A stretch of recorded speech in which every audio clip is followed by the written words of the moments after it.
Hello and welcome to Jurassic Reviews. The figure I'll be reviewing for this episode was requested by one of my subscribers, Zilla, Kaiju Madness Man. Sorry it took a little bit longer to get this review out. I just need to slow down a little bit. These videos take me some time to put together.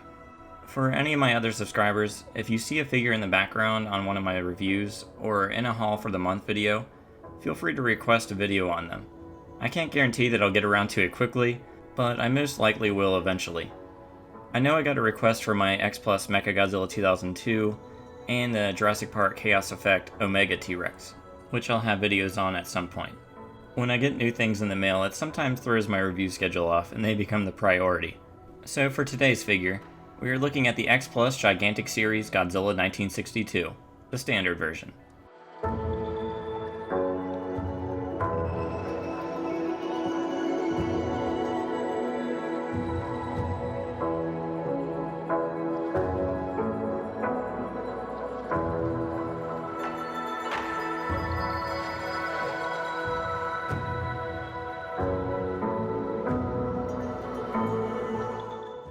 Before we begin, here's a look at the box it came in, which is pretty much like all the other gigantic figures.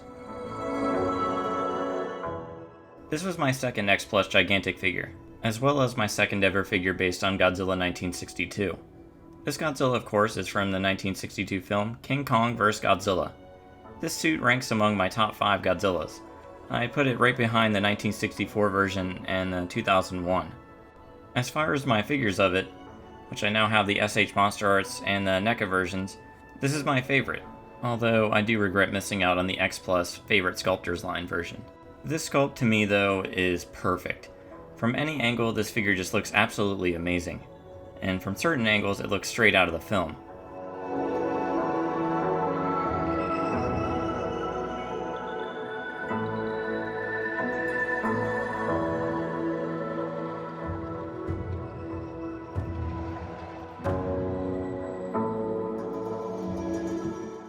This figure stands a little over 18 inches tall, and is about 17 inches long. This figure has a curved tail which reduces its overall length and saves some space for the shelf.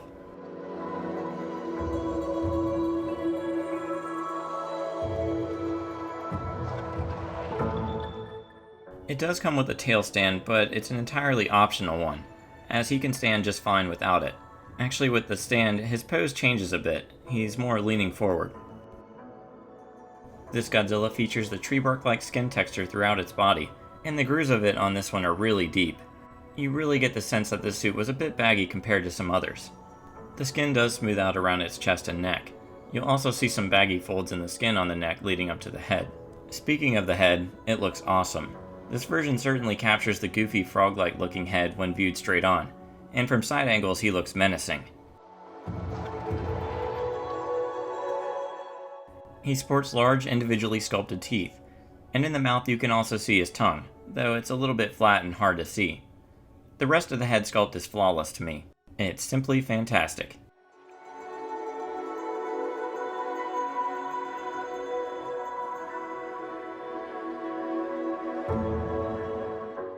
The hands on this guy are pretty large, and each finger is individually sculpted. He kinda has them both held inwards. I actually like this pose. I rewatched the film a few months ago, but I think I might need to watch it again to refresh myself to see how accurate this figure really is, but the hands look right to me. The same with his feet, which are huge with 3 gigantic toes on each. Speaking of gigantic, this thing's thighs are massive. He's right up there with the Heisei era Godzillas as far as massive thighs go. I think you can use the words gigantic and massive a lot with this figure, because they also perfectly describe the dorsal plates on this figure, and they look great. The rougher texture on the insides of each plate is probably one of my favorite parts of this sculpt.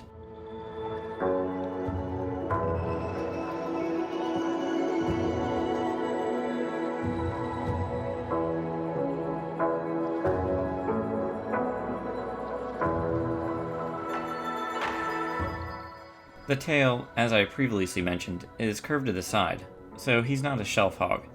Underneath the tail there's also a cool smooth scaly texture. If I recall correctly, this tail was also easy to put on, the easiest among my gigantics. There are some visible seams on this figure, like where you connect the tail, and some other areas like underneath the arm, but they are hidden pretty well, and are not a big deal at all. Now let's move on to the paint. The majority of this figure is painted a dark charcoal gray, with some lighter gray highlights found throughout it as well. The lighter gray really gives it some nice shadowy depth. It's not a flat looking paint job at all. There's also a little bit of red or pink on its chest and neck. It's really soft, but it's there. There's also some of this red on the inside of the hands, which I never noticed until reviewing this figure. And there's also a little bit around the knees. Moving to the head, it features a red tongue and gums, and the teeth are painted white. Its large eyes are painted white with also very large black pupils. The fingernails and toenails are painted a lighter gray, but there's also some off-white or yellow in there as well.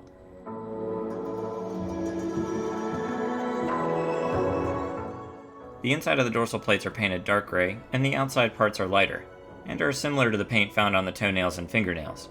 So overall, this is a solid paint job. I'm really impressed with it. My particular figure is a diamond reissue that came out last year. The original release was in 2016, and the brick version featured blue dorsal plates. Before I give my rating for this figure, let's compare him with some other large figures, and a few small ones. Here he is with the gigantic Godzilla 1989.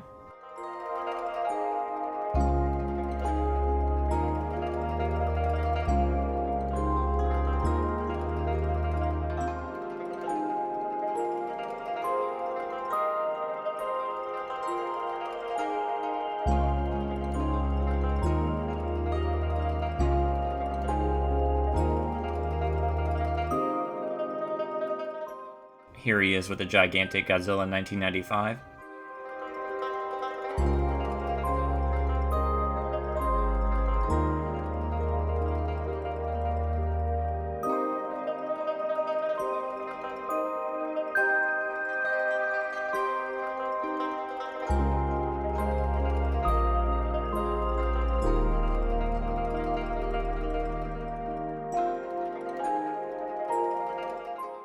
Here he is with the gigantic Godzilla 2001.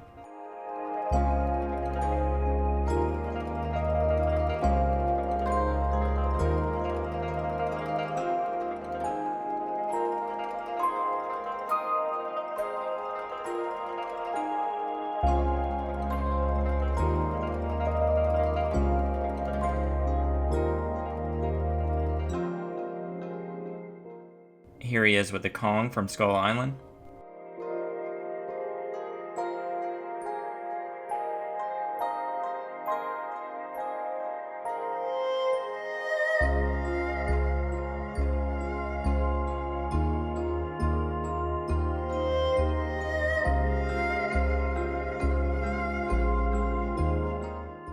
And here he is with my other Godzilla 1962 figures.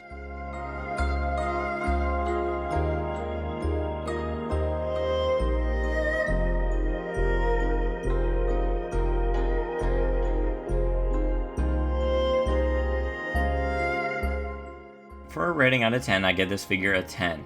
I have zero issues with it. It perfectly captures one of my favorite versions of Godzilla, and I am so glad I have this one in my collection. The sculpt is fantastic and the paint job is superb. X Plus really did great with this one. It's one of my overall favorite figures in my collection.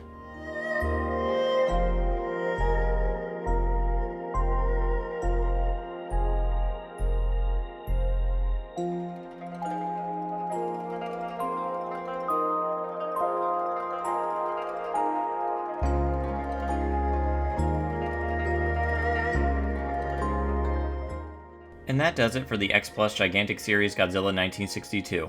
If you enjoyed this video, feel free to subscribe to my channel and follow me along as I review tons of Jurassic Park and Godzilla stuff. Thanks for watching and see you next time.